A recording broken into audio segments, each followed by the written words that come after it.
Hello humans and welcome to today's Q&A. It's Friday the 26th. Where has September gone? It's a beautiful day in Devon. Some of you are from Devon. Some of you are not even from this country. So I have no clue what this weather is like. But wherever you are, I hope you're having a good day. Okay, so hopefully you're looking forward to the weekend. Some of you work weekends. So I'm just going to stop talking now before undoubtedly I offend someone. So some good questions this week. Something I think all would benefit from, which is the main thing.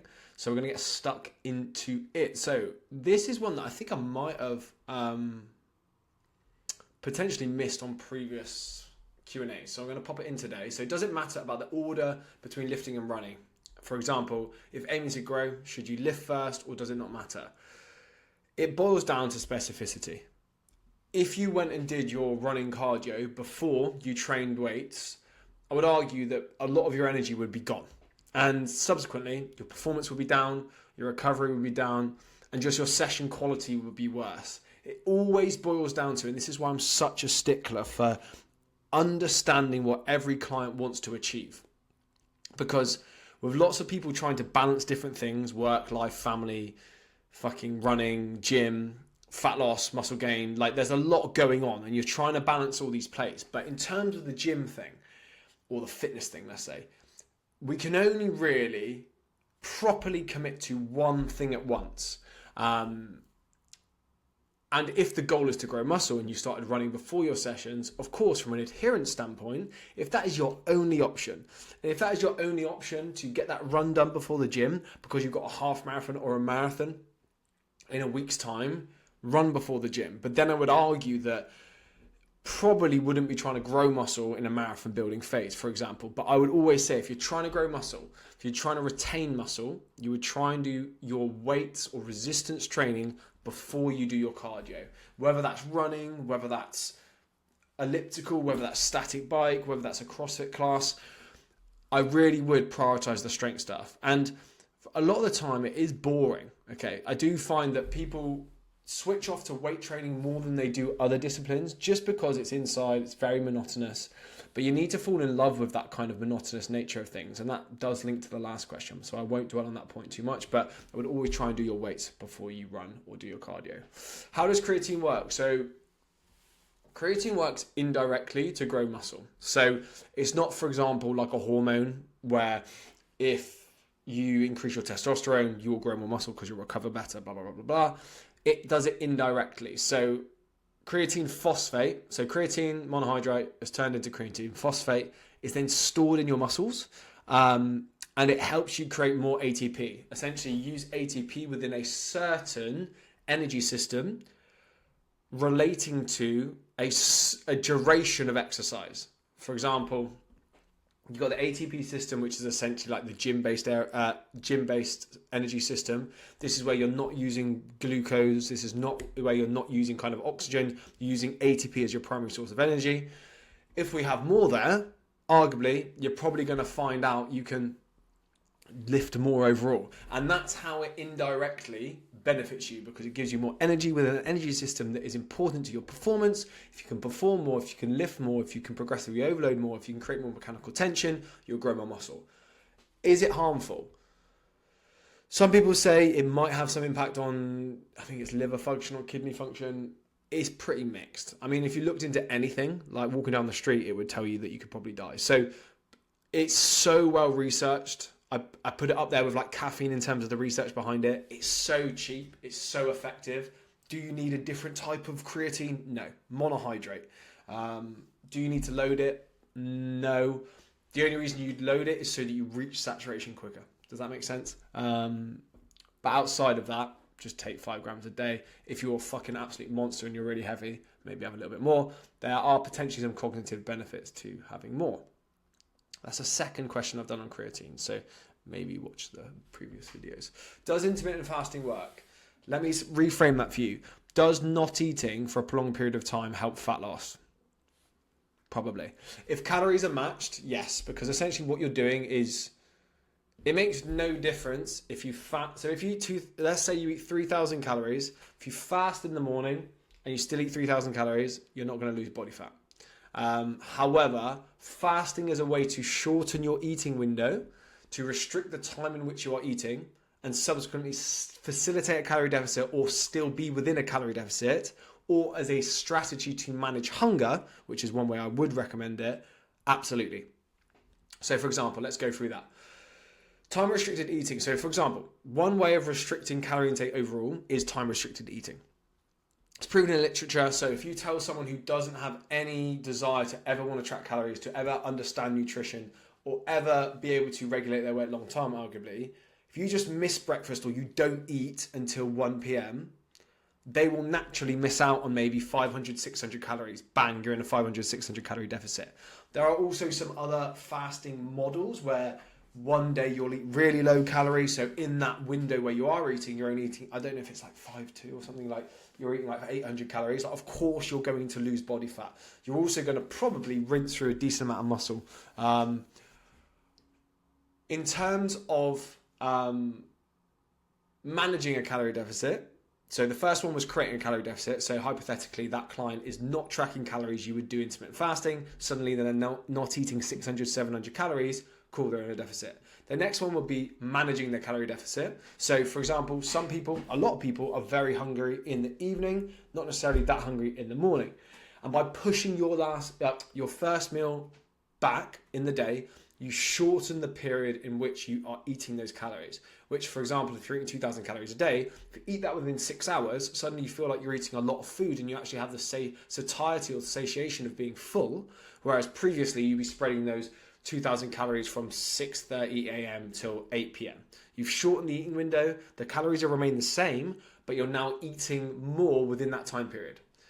The next one, and kind of links to the second one, is that sometimes, myself included, the minute I start eating, the minute I want to continue eating. So for me, for example, when I do my bodybuilding prep, there were days where I was eating 1,500 calories. I wouldn't eat till 1. Protein was still 210 grams throughout the day, but I was limiting the time in which I was eating because, again, the minute I start eating, I'm mega hungry, and all I could then think about was food. So that was just one way of me managing it. But yes, intermittent fasting does work for fat loss as long as calories are matched. If you're eating 5,000 calories but still intermittent fasting, you might get some benefits from it. Obviously, there are health benefits. It helps with digestion. Some people like autophagy, which is essentially like the breakdown and recreation of some cells. It does happen. I think that's over a certain time period though. I've done 24-hour fasts and 48-hour fasts.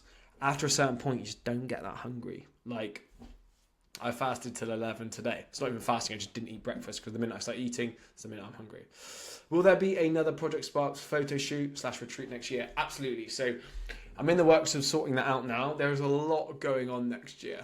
We've got the All in Run Club Ultra Marathon. We've got the second fitness retreat.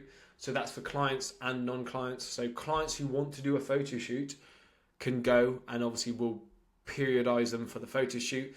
In terms of when that's going to be, it's going to be like April, May time.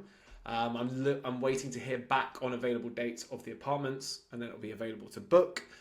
It will be first come, first serve, and you will be locked in. Essentially, like if you commit, that is it. You are going. We can't have any wiggle room on that, just because otherwise it's fucking me around. In terms of how that works, it's normally like a 6 to 5 month period of building towards that day, which is quite cool. It works quite well. The last one was an absolute banger. Everyone had a great time. So I've done the photo shoot. Tips about feeling lost in the gym and running. So in fitness, not physically lost before you rinse me.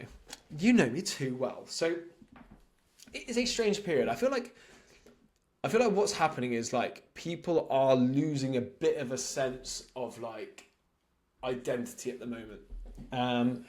I thought it was just seasonal. So for example, from a coaching standpoint, at the end of summer, you see a lot of people drifting away from kind of the things that motivated them at the start of the year, rightly so. Social occasions, nights out, like it's just great. We've had a great summer and that is exactly what we want. But people then are thinking about what's next, like what's going to be my focus, what's going to hold me accountable, because a lot of people need to have that goal to be able to stay accountable to it. Otherwise, they just kind of drift. And of course, being completely content with where you're at is correct. But if the only thing keeping you attached to the training, the running, the things that you enjoy is a bigger goal, and you can't self-motivate yourself without that, you're going to be in a tricky situation where you do drop off. So it's really important that you identify how you tick as an individual. So for example, I think I competed when I was 27. So I basically trained for 12 years for no external gratification.